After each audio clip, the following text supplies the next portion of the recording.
Okay, hello everybody. I'm very happy to introduce today's speaker, Dr. Hendrik Jaco Banzir. He is the one of my biggest strong collaborators, and he actually got a PhD 2015 from Stellenbosch University, which is one of the best university in South Africa. And after that, he was working in this university, mainly working on holography, heavy operators, some integrable subsector. But recently, he is developing very interesting topic on complexity. So I think maybe after introducing that notion from Lenny Susskind, many people are very interested in that topic, but still holographically, what kinds of quantities due to complexity is still very subtle. So maybe because Hendrik is Jaco is a very expert for that subject recently, so it will be a good chance to learn from him. So okay, so let's just start talk. Can you share screen, Jaco? Yes, absolutely. So let me just go ahead and do that.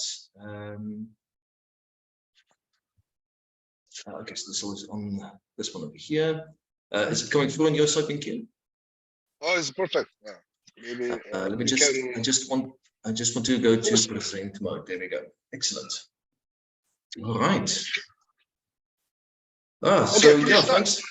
I will do so. Thank you so much for the invitation, Minky. It's really wonderful to be able to present my work to the audience. My understanding is that everyone's not very familiar with complexity, so I will take some time to just run through some of the background material that's relevant in this. Of course, I think the last paper Minky and I published together was actually on Nielsen complexity and conformal field theories for spinning primaries. So that's where I think the seeds were planted of interest in this field. Yes, I have been focusing on that mostly over the last couple of years.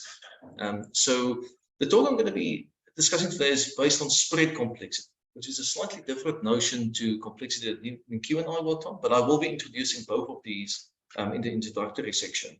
So the three works that I'm primarily going to be focusing on the results are contained in this paper over here, along with Professor Jeff Murigan, Sajid Haq, Nitin Gupta, all at UCT, as well as Pavel Kaputa and his postdoc Sinong Liu at the University of Warsaw. Then there's this paper here, also with Jeff, Sajid, and another PhD student, Mport Haladi. And then there's this recent one between myself, Arghya Chattopadhyay, and Arpita Mitra, that I will be drawing some results from as we go through the talk. Let me just maybe add that. So I'm affiliated with the Laboratory for Quantum Gravity and Strings here at the University of Cape Town. And one of our primary focuses at the moment is on complexity and quantum chaotic systems. But yes, so let me just start off with some of the motivations that I think Minky's already alluded to. And that's that complexity's origin came from this idea that it should have an important description in black holes holographically. And this goes back to some ideas of Lenny Susskind and a lot of related papers, where the idea is that the growth of complexity, which I will still define carefully, but this is related to the growth of black hole interiors. And the thermal field double is a famous example of this, where you can have, there's a very good review of this in this paper here. Essentially, the idea there is that you have two CFDs, and their bulk description is this eternal black hole. So you can prepare them in a thermal field double. The temperature of the black hole is equal to the temperature of these states. And then you introduce entanglement. In this context, entanglement is a proxy, or rather complexity is a proxy for entanglement. And so as the entanglement grows, the wormhole volume connecting the two horizons grow. And this is why the growth of complexity in that context is the growth of the black hole interior, is the growth of the wormhole volume in that case. Since then, it has found application in a number of other fields, so, especially in quantum many-body systems, where it's proposed that complexity can be used to diagnose quantum chaotic systems. And of course, it's one of many diagnostic tools that you may have heard of: spectral form factor, out of time order correlator, Loschmidt echo, and so on. But I think the idea underpinning complexity is interesting to understand why it is thought of to be a diagnostic for quantum chaos. The main idea is that under a quantum chaotic system, the time evolution of the states should explore a huge Hilbert space. So compared to the Hilbert space that's explored by an integrable system, for example. So what you can do, this is just a cartoon sort of picture that I've drawn here. But the idea is that if I study the complexity for a chaotic system, then what's going to happen is that the complexity should grow up to a state of maximal complexity. And with a simple counting argument, you can convince yourself that most of the states in the Hilbert space should be in this maximal complexity for a finite dimensional Hilbert space. So it should grow until it hits this point. And for a chaotic system, it should evolve through almost every state in the Hilbert space. So it'll stay at the saturated level of maximal complexity for a very long time, as opposed to for an integrable system where complexity will grow and it may saturate, but it will only saturate for a short time if it does at all.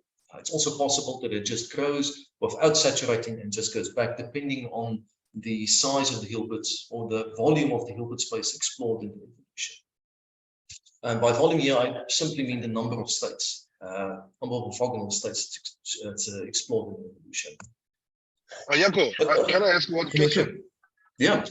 So for your cartoon, for the integrability complexity, is it always true for all integrable model, regardless of the degree of freedom? For example, integral field theory, integrable finite degree theory, can we guess similar picture?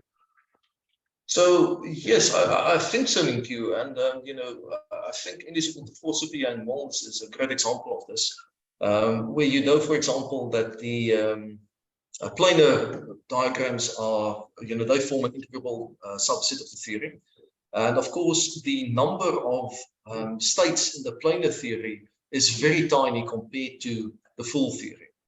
So the idea would be that under an integrable evolution, you can only explore, if you start off with a planar operator, you can only explore in the set of planar operators.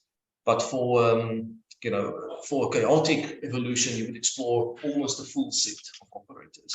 I see. So I think it's true in general, though of course, it's sort of difficult to give a precise time scale at where you'd expect integrability or integrable Hamiltonian evolution to saturate, for example.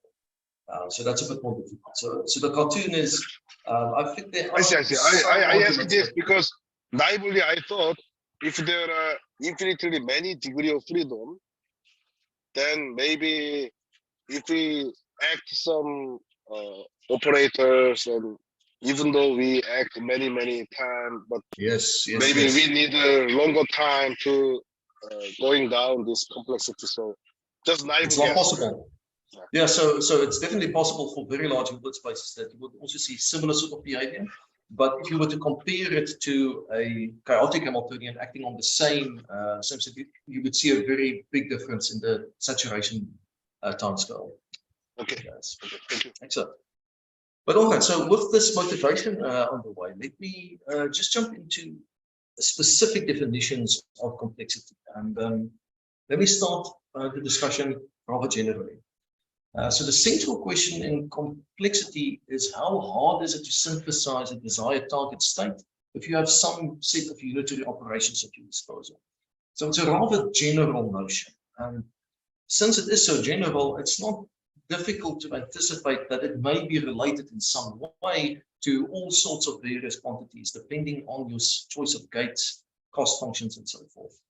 But basically what you need is a reference state. So this is the state that you start off in. You want a target state. That's the state that you want to synthesize with your sort of unitary operations. You can act with these unitary operations on the reference state to yield the target state. And then you need to associate a particular cost. So some unitaries may be more difficult to apply than others, for example. A lot of the terminology is borrowed from quantum computation. And I think in the discrete picture, this comes through very nicely. So imagine that you have a reference state that can be prepared in two different ways. So I only have three unitary gates that I can act on the state with, U1, U2, U3.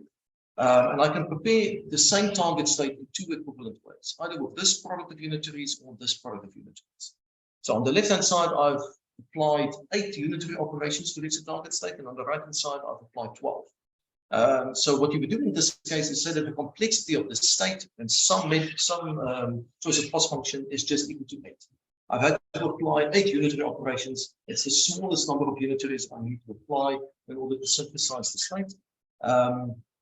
And yeah, so that in this case, you would assign a complexity of 8. Just sum up the number of unitaries that you've used.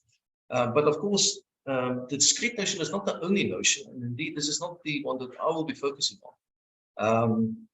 So for our purposes, I will be interested in continuous notions of complexity. And what I mean by this is that you take the accessible gates to be from some symmetry. So you can take any element of the symmetry group and act on the reference state in order to obtain the target state. So say, for example, the symmetry group was issue 2. It's got the 3 generators, J1, J2, J3, and you can act with any element from that group, represented here by these 3 continuous coordinates in this case. The set of accessible target states is then the action of any one of these unitaries acting on the reference state. Now, in the case of issue 2, you have 3 continuous parameters. For general group, you would have n continuous parameters. Acting on the reference state to obtain this manifold of accessible target states labeled by these continuous coordinates. So each different value for S1, S2 through to Sn gives you a different possible target state you can obtain. So this takes care of the unitaries and the target states. What about the cost function? On this cost function, you need to assign a metric on this manifold of target states. And you then associate complexity as the shortest distance between those points. In other words, a geodesic distance connecting two different points. This is the idea of so-called Nielsen complexity. So there's a very famous work by Nielsen and Chong in 2005, where this is unpacked in great detail. What you can do is introduce a circuit parameter that parameterizes the set of optimal unitaries, transforming you from the reference to target state along this geodesic on the manifold of states. Now, I've said that you need to impose a metric. Sorry, I have one question. Sure, Just a very stupid question. Maybe not stupid, but okay, I know in user when you define some complexity, that's very natural to use a metric space, right? Yeah. But do you know any other example which is also provides some space, but metric not, we don't need the metric. For example, non-Riemannian manifold. Not that I'm aware of, JQ. No, as far as I understand, I think the metric. So you need some form of cost function. It's possible that you may be able to introduce a cost function without the notion of a metric, but that may be hard to do. So the only ones that I'm aware of use a metric on the space of target states. Okay. But yes, so as I said, so there's some ambiguity in that you can define the metric in various different ways. There are 2 popular ones that you'll find in the literature. The one is the F1 cost function. That just basically computes this combination for the unitaries. By du, I mean here, take the derivative of u with respect to the continuous parameter, and here's that circuit parameter sigma popping out in front. The other choice is the so-called Fabini-Studi metric that's encoded in this combination of the unitaries. And the nice feature of the Fabini-Studi metric is that the symmetries, so the group that you've selected as your set of unitaries, these will be encoded as isometries of the metric. So there's this conservation of symmetries going from the set of accessible target states to the metric. Also why I think it's the most commonly used metric when studying complexity. One thing that I maybe should also mention is that the key quantity in these sorts of computations is this overlap of target states. So remember that your target states live on this manifold parameterized by these continuous coordinates. If you take the overlap of two general target states, you take the derivative with respect to the s coordinates and then set the coordinates equal to one another afterwards. This is an equivalent way to define the F1 cost function. And for the Fourier metric, you can do the same thing, but there's an overall logarithm appearing. And this logarithm will have a very important consequence. What it's going to do is that any state differing just by an overall phase is going to be mapped to, well, so two states differing only by an overall phase will have zero distance between them. So the proper way to think of this manifold, if you impose it in the Fourier metric, is not as a space of target states, but as a projective space. So states differing by only an overall phase get mapped to the same point in this manifold. Indeed, this is also matched nicely with work on generalized coherent states by Perelimov and related works, where the idea is that, well, you can take general group symmetries, pick a reference state, and construct generalized coherent states by acting with this unitary on this reference state. That important subgroup is the stability subgroup associated with the reference state. That's all the unitaries that act on the reference state to just give you an overall phase. And the manifold of target states is in a one-to-one correspondence with elements of the factor group G factoring out H. So in other words, take SU2, for example. Say that you picked an eigenstate of LZ as your reference state. What that would mean is that LZ would be in the stability subgroup. And so the manifold of states would be parameterized for the Fourier metric as the SU2 group factoring out JZ.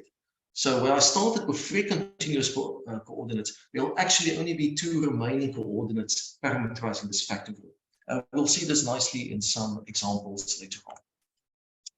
Right, so that is the one notion of complexity. One more question. Thank you. So, sure. Yeah, so in my knowledge, Fourier study metric is related to some complex space, maybe CPN. That's right.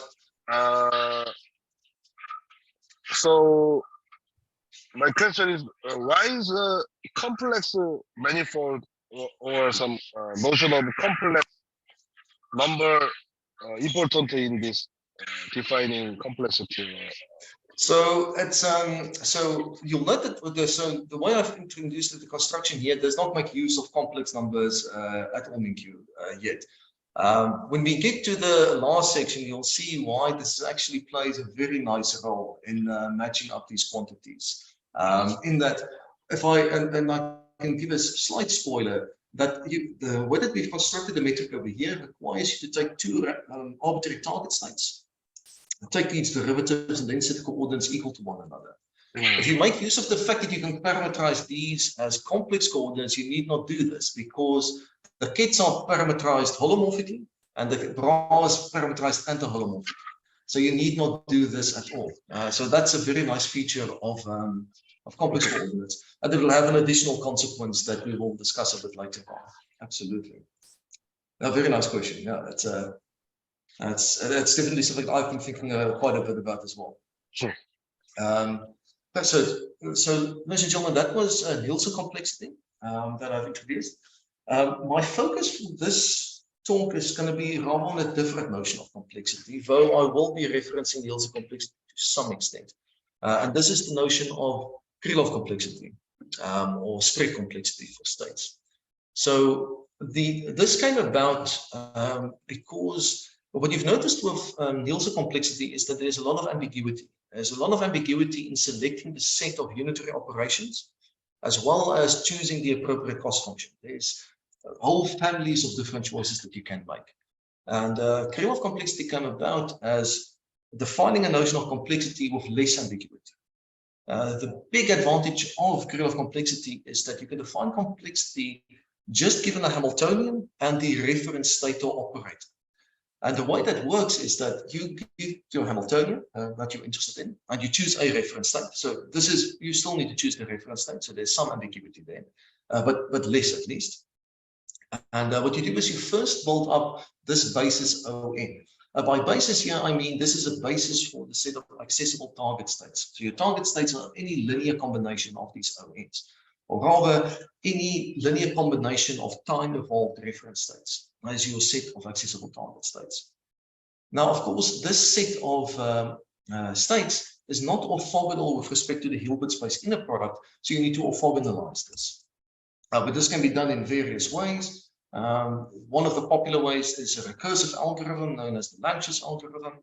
But however you achieve this is perfectly fine. You just need to apply the Gram-Schmidt process to obtain this Krylov basis. So in other words, you take ON and you systematically orthogonalize the vectors in sequence. So you start with O0 as your first orthogonal one, then O1, orthogonalize that to get K1, O2, orthogonalize that to get K2, and so on. And the ordering of these Krylov vectors is important because you define the Krylov complexity. So the Krylov complexity for an operator in the context of states, it's rather referred to as spread complexity, as defined as this quantity over here, where I essentially take the projection of the target state onto the Krylov basis vectors, and I weight each of them with n. Now, how this comes about is that you associate the Krylov vector 0, the reference state, as a 0 complexity state. The next state I obtain with a single action of the Hamiltonian.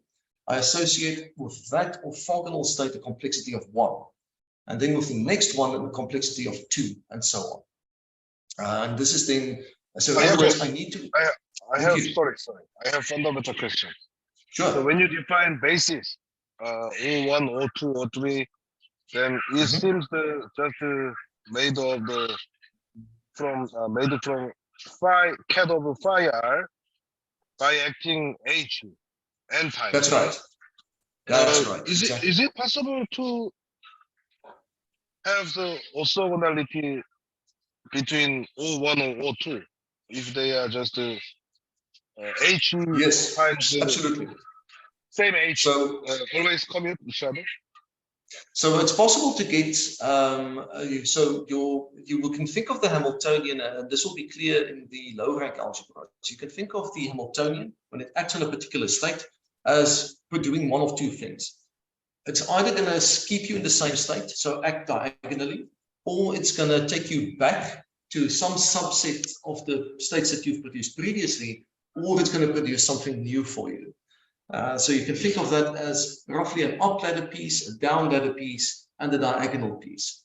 And it's definitely possible to get Hamiltonians that have no diagonal piece. It's quite simple to write these down. And also it's, and it's also possible for finite dimensional Hilbert spaces. So take SU2 in a spin J state, for example. You will only get 2j plus 1 possible vectors out.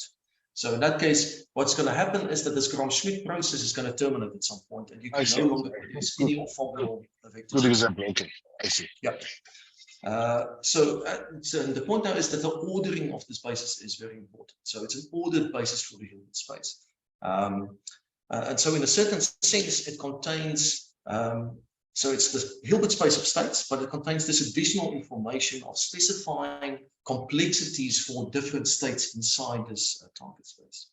Now, you may find quibble with the statement that this is a less ambiguous notion of complexity, because you could say that, well, you know, I've made a very specific choice for the construction here. You could have also, like in the Nielsen construction, where you have this arbitrary choice of set of gates, you know, I end up with this ordered basis for the Hilbert space, but I could have chosen an arbitrary basis, arbitrary orthogonal basis for the Hilbert space, and said, well, I'm just going to define my complexity as sum over the overlaps with respect to this basis, and with some strictly increasing weight, so that it's still an still gives me a disordered basis in complexity. And now what's happened is that, well, where I had this ambiguity in gates before, I now have this ambiguity in the choice of basis. And where I had this ambiguity in the choice of cost function, I now have this ambiguity in this choice of Cn. So really, it's not a less ambiguous notion. Now, on the Cn's, I don't have a good argument, unfortunately, for why this is less ambiguous. But for the Bn's, the kernel of complexity has a very nice feature in that there's a physical reason why the Kn's, the kernel basis vectors, are the physically good ones to use. And it's because the choice of Kn for this basis minimizes the complexity of the time-evolved state. So this is a physical reason why the kernel basis is a natural choice, where you did not have this natural choice in the context of Nielsen complexity. So this is why spread complexity recently has been of great interest. There's been a lot of studies, both in holographic settings and in quantum many-body settings. All right. Now, there's a last bit of background before I go to some of the results that I want to present to you. And it's related to a pretty deep question. Which notion of complexity is the appropriate one? So we started off this discussion with saying that complexity should be due to the growth of black holes in a holographic theory. Which notion of complexity is the appropriate one to use to get that? And this is not a surprisingly difficult one to answer because there's many ambiguities in the definition of complexity. So we'd imagine that one definition of complexity will be due to a particular quantity in a holographic theory, and a different definition due to another quantity. And which one is the correct one to use to describe the bulk features that you're looking for? Now, this is a very hard question, and I think this is one that people are actively looking at. I will not be answering this question. What I will be answering is the second prize, which is how these different notions of complexity are related. In other words, if you give me one notion of complexity, how this really just repackages the information in the other notion. So even though we have these many different definitions, they somehow contain some equivalent information. And one of the results that I want to flag here is this very nice result by Caputa, Mangan, and Patrimanis, where they showed that kernel of complexity is related to the geodesic volume for some simple low-rank algebra settings. And let me just run through the detail. I think that's the easiest to understand what exactly is meant by geodesic volume in this case. So let's take the group SU11, or the algebra SU11. So this is the commutation relations between them. You can choose the reference state. A simple choice would be to choose the highest void state. So the one that is, the lowest void state in this case, because L+1 decreases the eigenvalue of L0. So you choose the state of the smallest possible value for L0. Say that value is H, and it is annihilated by L+1. And now pick the Hamiltonian consisting of this +1 piece and -1 piece. So this will come out as an up ladder and a down ladder piece in this evolution of the state. Now, the kernel of basis vectors you can actually deduce very neatly. It's always given by L- to some power acting on H, independent of this coefficient alpha that you've chosen. It's always this turns out to be the kernel of basis. And you can then compute the spread complexity of the time-evolved state analytically. And the spread complexity is given by sine hyperbolic of this constant alpha times t, and overall weighted by 2h in this case. And what the authors then showed is that you can obtain this same quantity from the Nielsen complexity in the following way. So the Nielsen complexity, so what you first need to do is write down the metric in order to compute the geodesic distances. So the Fabini study metric is given by this. So as I mentioned before, the manifold of accessible target states. So in this case, I have L0, L+1, and L-1. But L0 is part of the stability cycle. So I expect a two-dimensional manifold, and this is exactly what you get out. These are the SU11 coherent states parameterized by a single complex coordinate. And the Fabini study metric is then parameterized by that holomorphic coordinate and its anti-holomorphic partner. So it's a two-dimensional manifold. And you can compute the geodesic distance on this manifold. It's given by this. So a useful change of coordinates is to parameterize the z's as e to the I phi times tan hyperbolic of rho. And this is then the geodesic distance connecting the point z initial to z final in this case. Now, what you'll notice is that the angle between those two states is important, except if you've chosen your initial state to lie at the origin, and z is equal to 0. If your z lies at the origin, then the geodesic distance is simply linearly related to rho in this case.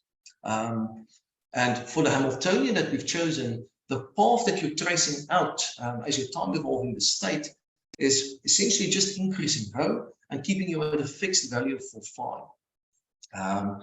Now, what the authors did show is that if you compute this geodesic volume, so you start off from the reference state, so the reference state is represented by the point z0 on the manifold, up to the point of the time evolved state, you enclose that in this circle, and you integrate this volume on the Fibonacci metric, you get out pi times the spread complexity of the time evolved state. So this links up the information contained in the spread complexity with this volume of geodesics contained in the Nielsen complexity, which is, I think, a very neat result that I demonstrated. Now, in the last part of the talk, I will show how this can be generalized because there's a few special choices. So first is that you've always measured the volume from the center, and you've also made a specific choice of Hamiltonian. It's alpha L plus plus L minus. And I will show you what happens if you were to consider more general Hamiltonians and different choices of reference state. Because on this manifold of states, you can choose any point as a reference state and ask, well, what's the spread complexity if I build the Krylov basis from this reference state to obtain this target state? And this is a question that you can answer in general. And it also shows a relation between a Nielsen complexity and the spread complexity. Now, this is, so as I said, these special choices is what the authors made, but they did comment that in general, you would expect that the isometry generator of the Fibonacci metric should be related with the Krylov complexity operator. So taking the expectation value of this operator gives you the spread complexity, and it's related to one of the isometry directions on the Fibonacci metric. I will show some more details of this in the latter part of the talk, show you exactly how this goes about. But all right, so this is the background material that I just wanted to cover, ladies and gentlemen. Are there any questions that you'd like me to answer at this stage? As one question, yeah. Sure. So I know that maybe you will mainly focus on the field theory side, right? Yeah. But also you just mentioned the holographic point of view for the complexity. So I know there is a holography equal action, holography equal to area, volume. Yes, that's right. And also holography equal to anything from. That's right. Yes.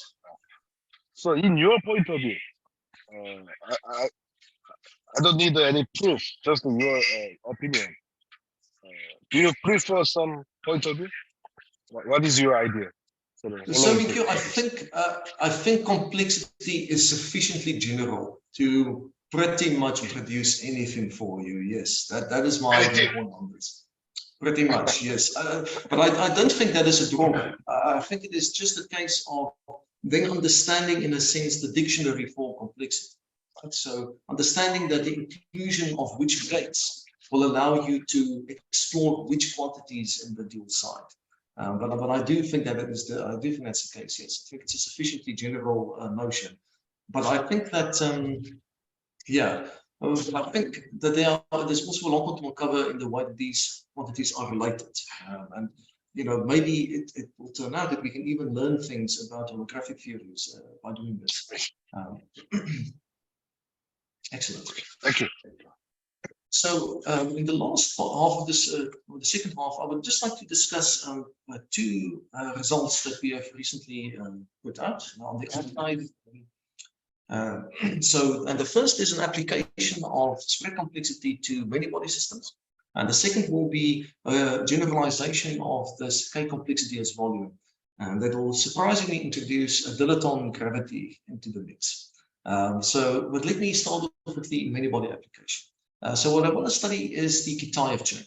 Now the Kitaev chain is given by this Hamiltonian. So it's a model of Dirac fermions living on an L-site lattice. And the Hamiltonian consists of three separate terms. The one is a nearest neighbor hopping amplitude.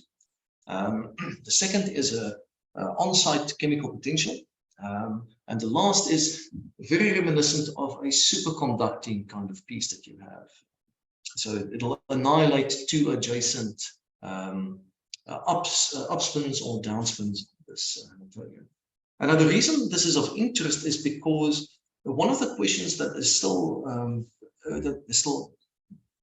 still being answered is, what's the physical content of spread complexity? What's the physical information that it's conveying if you can compute it? And in particular, if you give me a particular Hamiltonian, is the spread complexity sensitive to things like phase transitions? Now, the intuitive argument would be yes, because you build the basis using the Hamiltonian. So the spectrum of the system should encode some information in the spread complexity. So that's why one might expect that to be the case, but it is worthwhile to clarify whether it does. Now, the Kitaev chain does not have a classical first or second order phase transition as we know, but it has what's called the topological phase transition. There's a topological phase transition that occurs between a gapped and ungapped phase when this chemical potential is greater than J. Then you get a gapped phase, and when mu is less than or equal to J, an ungapped phase. And the reason that this is topological is more clear if you introduce boundary perturbations. Boundary perturbations slightly lift this degeneracy of the two states. And what you can see then between the topological and non-topological phase is that there's a crossing between the first and zero energy level, the Kitaev chain. And this is why it's a topological Kitaev model, this Kitaev chain, the one-dimensional model or two-dimensional model? This is a one-dimensional model. This is a one-dimensional model. Yeah, so it's a one-dimensional L-site lattice. Yeah, exactly. I see. And so the question that we wanted to ask is, what I wanted to answer was, is spread complexity sensitive to these topological phase transitions? Now, to do this, just some detail on the computation that might be helpful. If you make a discrete Fourier transform of these fermion creation annihilation operators, you obtain a tensor product of different SU2s in this case. So Kn here sums over the different SU2s. And then you get J0, J plus, J minus from the SU2 representation in this case. So J plus being the up ladder and J minus the down ladder. And these, in the different tensor products, you see these sine Kn and cos Kn, then giving different weights to these different terms. But it is still a spin half representation of L copies of SU2 in this case. And this is really nice because for SU2, we can compute the Krylov complexity analytically. Now, to compute the Krylov complexity, or rather the spread complexity, if we're talking about states, we first need to specify a reference state. So pick the zero complexity state in the Hilbert space of target states. And there's, of course, many different choices that you can make, though there are some natural choices. So three of them, for example, are to look at the Kitaev chain Hamiltonian and set delta to zero. And then you're left with just a hopping term plus a chemical potential term. Compute the ground state of that Hamiltonian, pick that as your reference state. That's one possible natural choice. Another natural choice would be set J and mu to zero and just keep this superconducting like term as your its ground state as your reference state. And the other would be, well, just pick the reference state where there are no, where all the fermions, where there are no fermions, basically, so the fermion vacuum. And in principle, you would need to compute the Krylov basis for all three of these different choices, because the Krylov basis depends on the choice of reference state. But here is a very nice feature, and that is that if you give me, say that you've computed the Krylov basis for a particular reference state, and a Hamiltonian, so I know what this basis Kn is for these choices.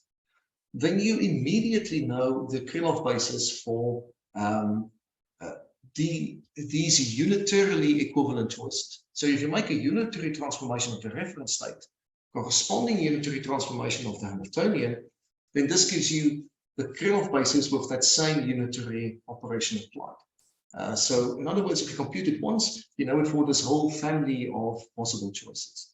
And now the second feature is that for SU2, well, I've demonstrated this in SU11, but it's true for SU2 as well, that the Krylov basis does not depend on these coefficients appearing in the Hamiltonian at all. And so this we can exploit to make a unitary transformation. So these different choices of reference state are all related by a unitary transformation. You can then perform that unitary transformation of the Krylov basis, unitary transformation of the Hamiltonian. That will change these coefficients, but then it'll still yield for you the same, the Krylov basis is not sensitive to these choices. And this allows you to do a very quick computation in terms of a coordinate transformation. It can all be absorbed in an appropriate coordinate transformation. So you don't need to do 3 times the amount of work. If you just compute it once, you can perform these transformations to compute the Krylov complexity for these different cases. And for SU2, you will essentially be interested in computing quantities like this. So Z, dz, the logarithm of these coherent state overlaps will give you the Krylov complexity in this case. Now, you may be a bit skeptical because the Kitaev chain is not a single SU2, it's a tensor product of SU2s. So in the paper, we take the prescription that we sum up the Krylov complexity for the separate SU2s as the full Krylov complexity. And the motivation for this is largely physical, in that you'd expect that if you have a tensor product system, that the complexity should just sum up. But you may be worried that this does not fit with the definition that we started off with, where really your reference state should be the tensor product of these reference states to begin with, act with the Hamiltonian n times, and then orthogonalize. Do you obtain the same answer by doing that? In one of the appendices, we show that in the large L limit, you will obtain the same result. So boundary effects in a finite dimensional Kitaev chain or finite side Kitaev chain, you will get a different answer. But if you have a large number of sites, you will get the same answer in this case. So it's a... Sorry. So in your last 2 sentences, P-type chain is a tensor product of SU2. Then what do you mean? Hamiltonian or Hilbert space? So it's really both of these. So you would imagine that the tensor product is between these different k labeled by n in this case. So your reference state, you can choose the state annihilated by a in this case. So you get minus k and then plus k n annihilated by all the a's. So that is the vacuum. But this is again a tensor product for each of these. So each of these, any of them, are in the lowest weight, in other words. And the Hamiltonian is, of course, the sum of these different terms acting on each copy of this tensor product in this case. But yes, as I said, so one of the appendices we prove this, but I just mentioned that as a word of caution. If you are studying finite size systems, this is something to be aware of. All right. But now, to get to the question of, is spread complexity sensitive to the topological phase transition? And the answer is yes. It's yes for all 3 different choices of reference state. Here I show the complexity for the choice of reference state we've set. So you've chosen the reference state as the lowest energy state of the Hamiltonian, where I've set delta to 0. So just of the chemical potential and hopping piece. You choose that as your reference state, compute the Krylov basis, compute the spread complexity, and you obtain a plot of the Krylov complexity as a function of mu delta. And then the 2 axes are then the chemical potential and delta. I've set J to 1 for this plot. What you can see is that in the topological phase, so when mu is between -1 and -1, you get this plateau for the spread complexity. That's a period. So it's actually flat in this region. So there's this very distinct difference between the topological and non-topological phase. This is also true if you were to choose the reference state with u and j to 0, the ground state of that. You don't quite get the same result if you choose the fermion vacuum. But what you can show in the fermion vacuum is that at the point of the topological phase transition, the derivative of the spread complexity is discontinuous, as it is in this plot. So in all three choices, you pick up that the spread complexity is sensitive to this topological phase transition. And yeah, as I said, this is one result. I know there's another result by Pavel and his postdoc Sinon on topological phase transitions for the SSH model. I know people are also looking at first and second order phase transitions and whether the spread complexity is sensitive to this. I think there's a whole set of questions that still needs to be addressed. In the last 15 minutes, I'm going to change tack to something a bit more theoretical and possibly closer related to holography in some sense. And it's going to be a generalization of this result of spread complexity as follows.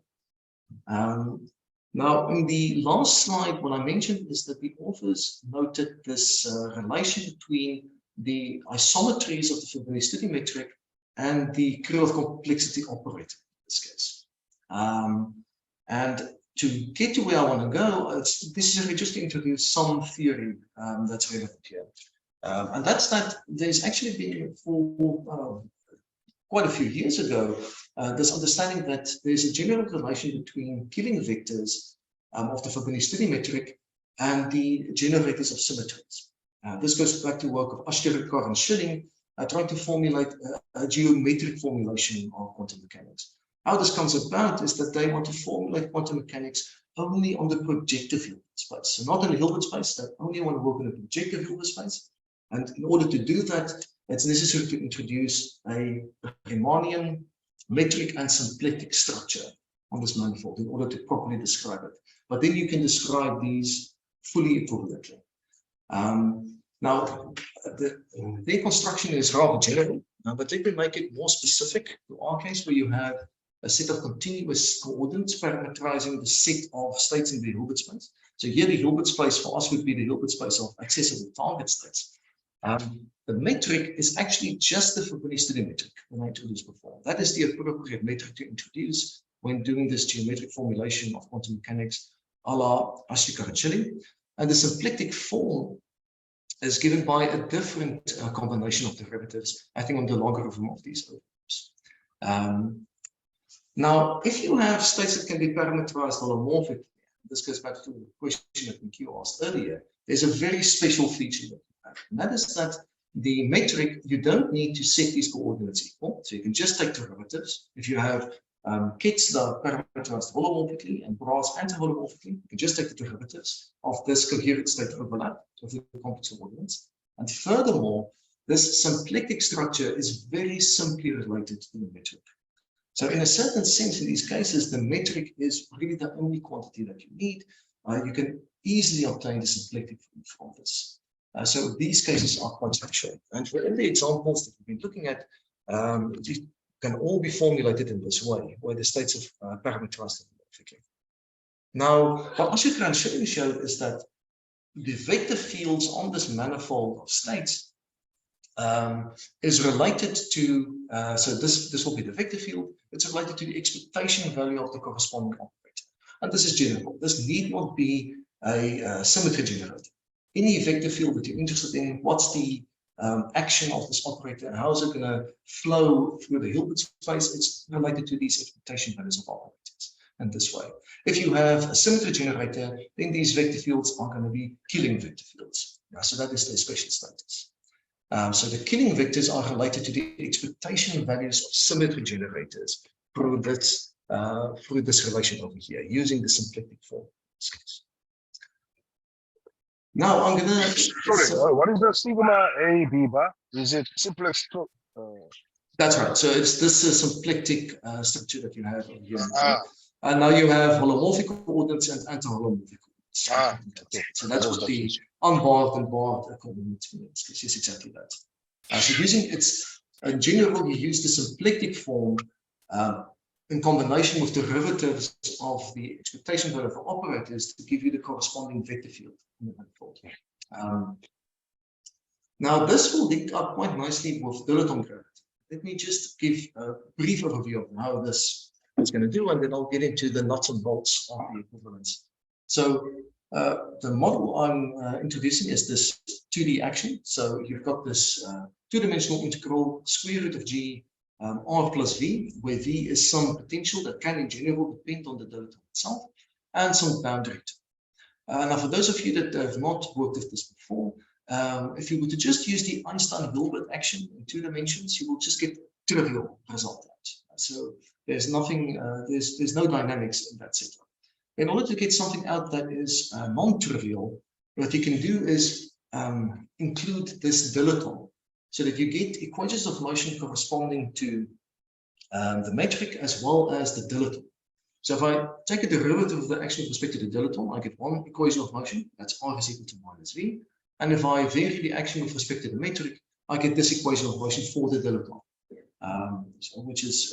This is a way to introduce a model of two-dimensional gravity. So Yakif and Teitelbaum, I think, studied this in quite some detail. But now in this model, you can cast the equations of motion in 2 nice ways.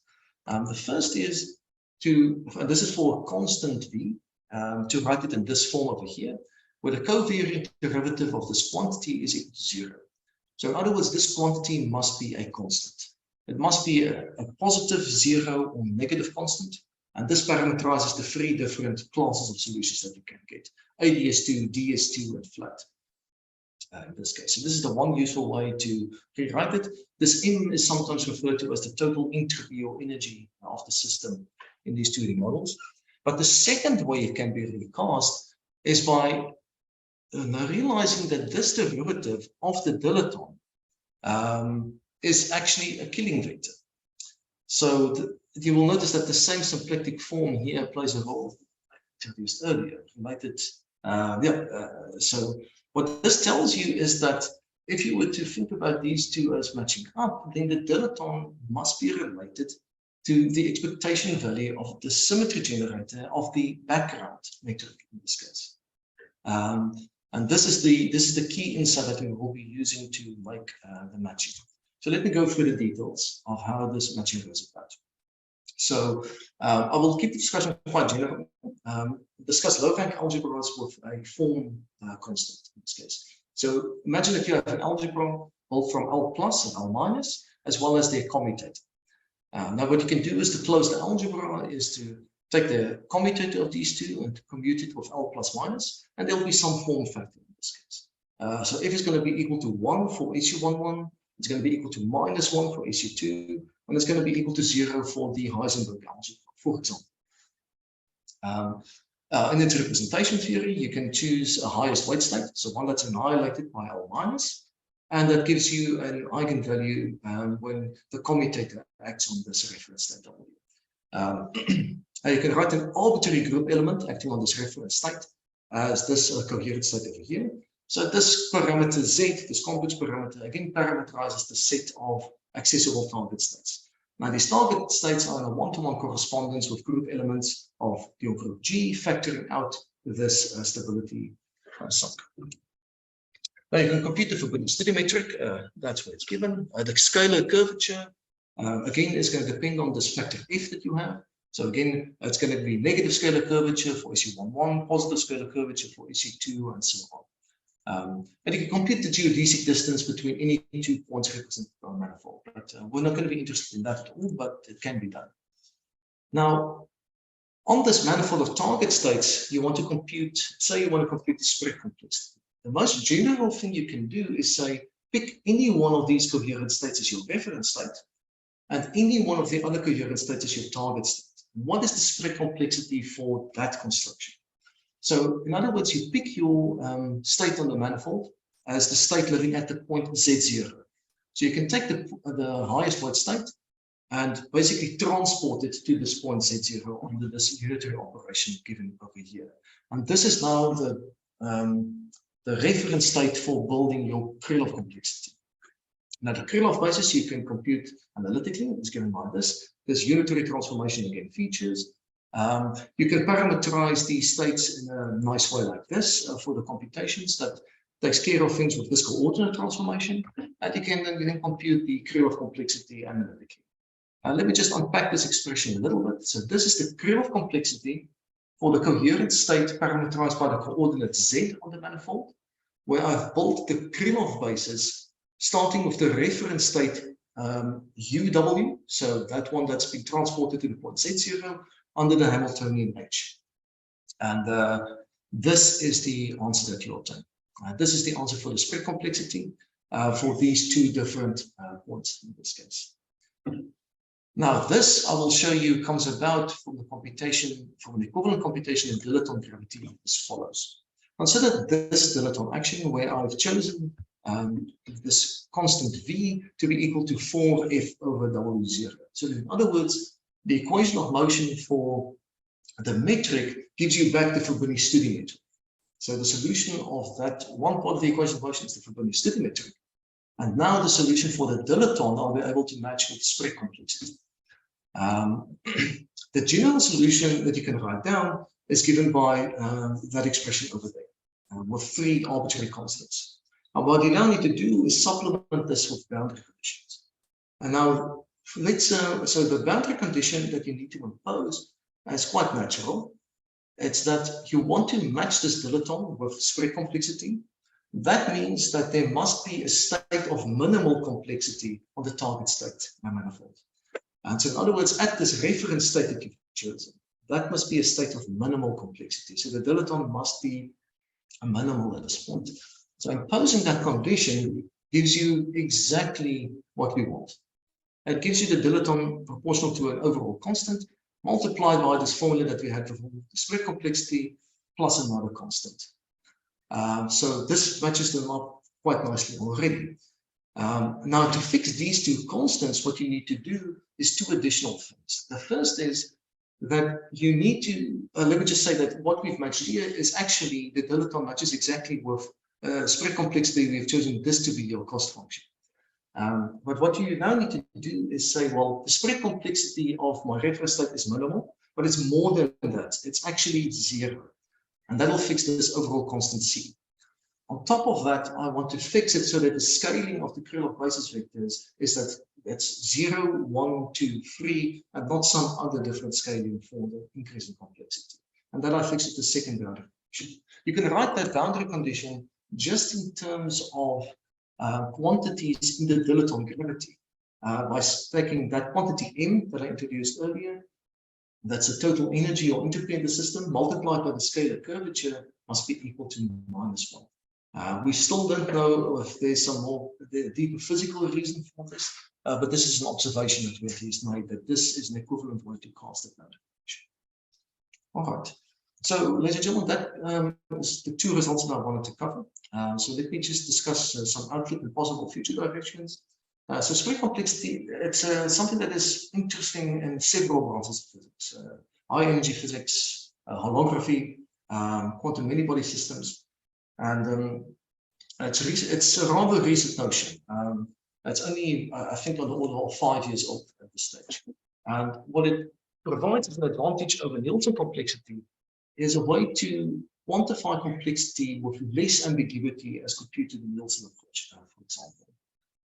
But in a general sense, we still don't know exactly what physical information it contains and what feature of a quantum system can be diagnosed. So things like integrable chaotic transitions,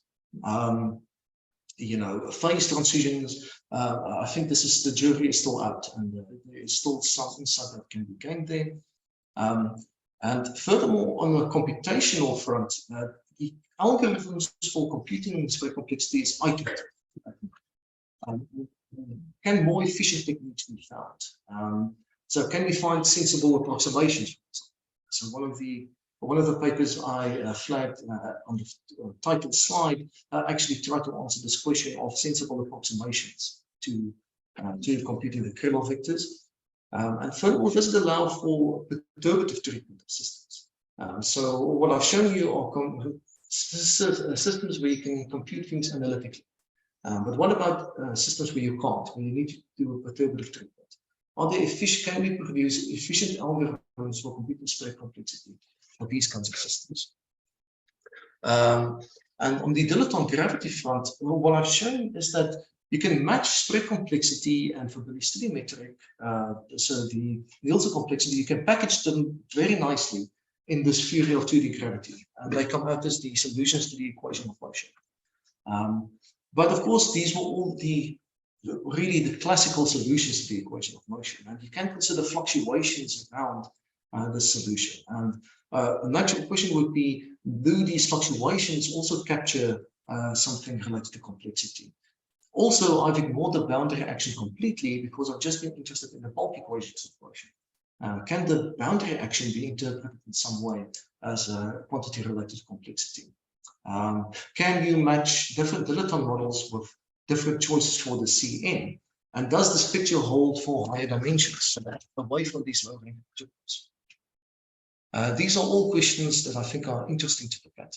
And one more very speculative one that I'd like to include as well, is that even though we've matched complexity now to dilaton gravity, I want to add that this is not the theory of holography, because the manifold of target states is two-dimensional, and the gravitational theory is two-dimensional. So there's not there's no notion of a bulk boundary in this case.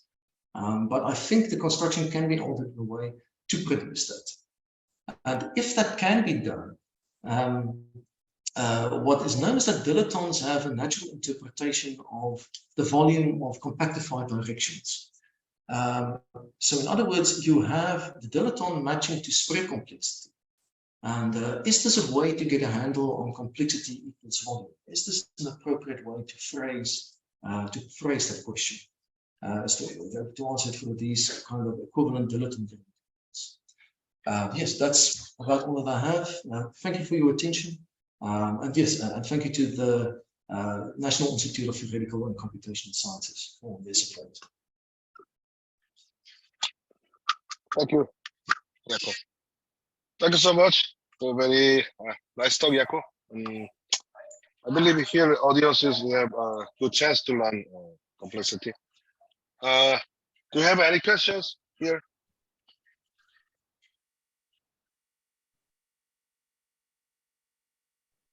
Just one question.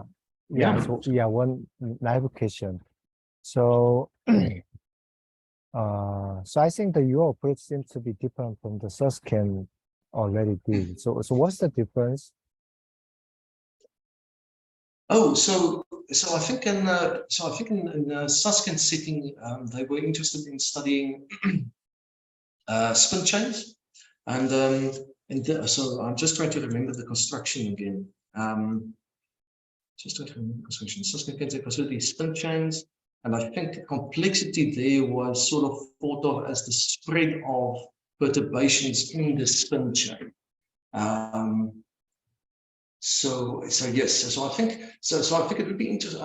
I think they are related, but I think I'm not sure about the details of it. I think it will come down to a particular choice of unitary operators and variables.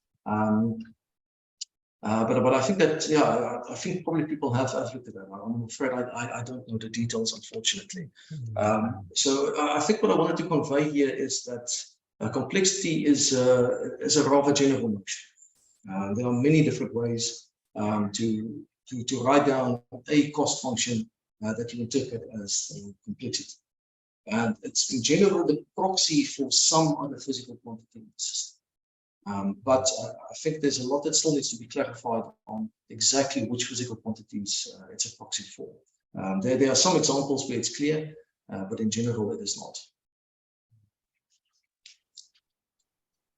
So is the question maybe about the gravity side or related to black hole, Professor Muibat? Yeah, I originally thought about that, but I think he explained in another way. I mean, so, yeah, maybe Jaco, I think that his question Lenny's original complexity for the black hole physics.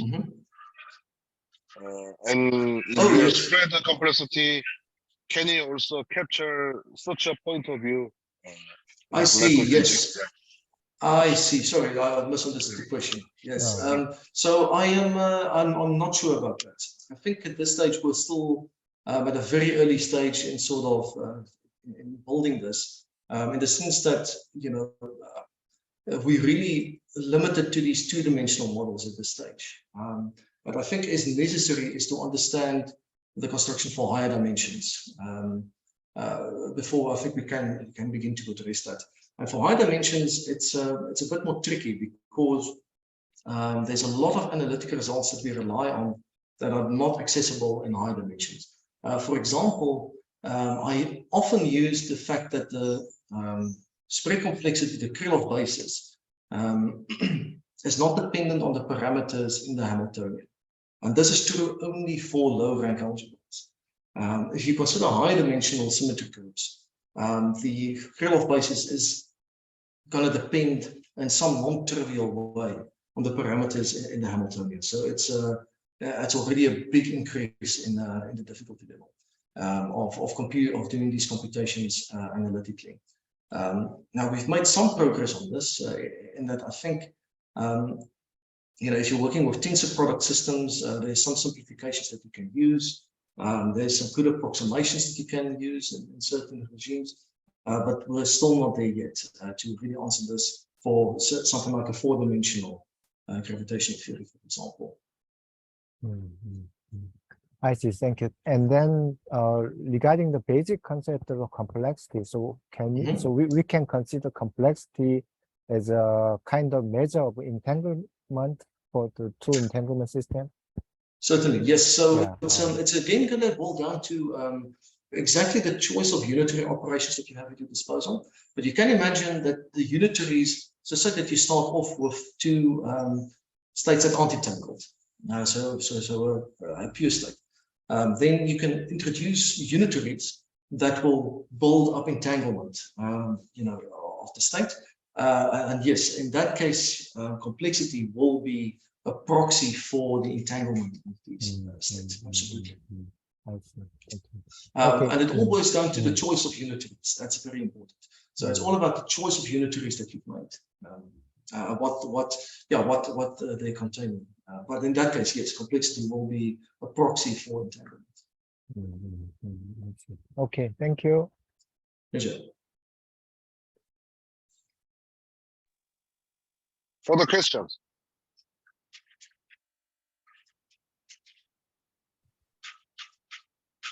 I have one question.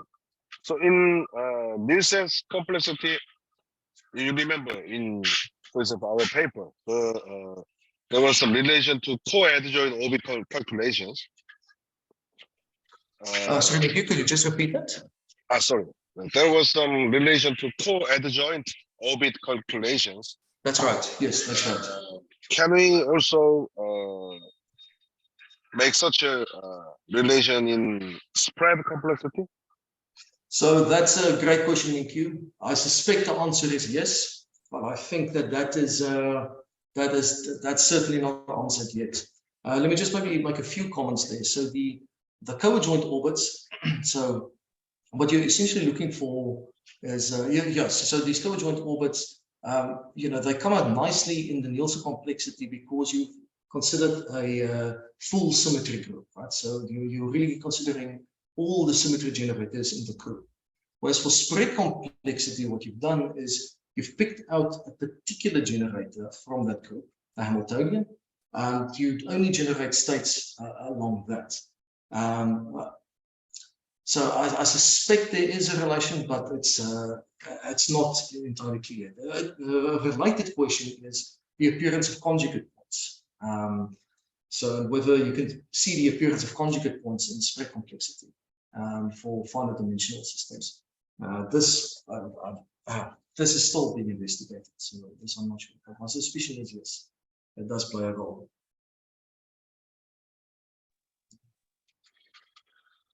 Okay, so if there is no question more, then let's thank Jaco, and thank you, Jaco. Thank you for the invitation once more. Thank you. It's been really lovely.